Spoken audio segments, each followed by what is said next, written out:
വന്നല്ല വന്ന് ഇനി ഇപ്പുറത്തുനിന്ന് ഒരു ഫയൽ എടുത്തിട്ട് ആ മേശയിൽ വെക്കും. ഇനി ഈ സൈഡിൽ ടവൽ എടുത്തിട്ട് മൂക്ക് പൊത്തും. ഇനിയാണ് ട്വിസ്റ്റ്. അത് പൊളിച്ചു. എന്താണ് കാണിക്കണത്? ഞാൻ ഇത്തിരി പൗഡർ ഇട്ടതാ. പൗഡർ പോലെ കടയിലും പോയി മേടിച്ചിട്ട്. അയ്യോ കടയിൽ നിന്ന് ഇടാൻ പറ്റൂല, അത് കെമിക്കലാ. ഈ ഗോപന്റെ മുഖത്തെ ഗ്ലോ പോകും. പ്രകൃതിയിൽ നിന്ന് കിട്ടിയതല്ലേ, നാച്ചുറലാ. ഗ്ലോബോ നിന്നെ ഞാൻ അച്ചുതണ്ടിലിട്ട് ഓടിക്കും. ഹലോ, അതെ രജിസ്ട്രാർ മധു തന്നെ. രജിസ്ട്രാർ മധു തന്നെ. ഹലോ സാറേ, ഒരു മിനിറ്റ്. എന്താണ്? എന്റെ പേര് ഗോപൻ. കല്യാണം കഴിച്ചിട്ടില്ല, 46 വയസ്സ്. ഇവിടെ ചെക്കന്മാര് വരാതെ മിച്ചം എന്റെ പെണ്ണിനെ ഏതെങ്കിലും ഒരിടത്തിലെ കെട്ടാൻ വന്നേക്കണം.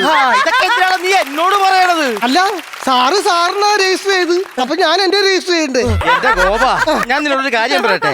നീ കല്യാണം കഴിക്കാതെ നിൽക്കുന്നതാണ് നിന്റെ ഏറ്റവും വലിയ ഭാഗ്യം. അതെന്താ? എന്റെ അളിയനുണ്ടല്ല 4 കല്യാണം കഴിച്ചതാ. എത്രണ്ണം? 4. സാറേ, വിശന്നിരിക്കണവന്റെ മുമ്പിൽ ബിരിയാണി തിന്നവന്റെ കഥ പറയല്ലേ.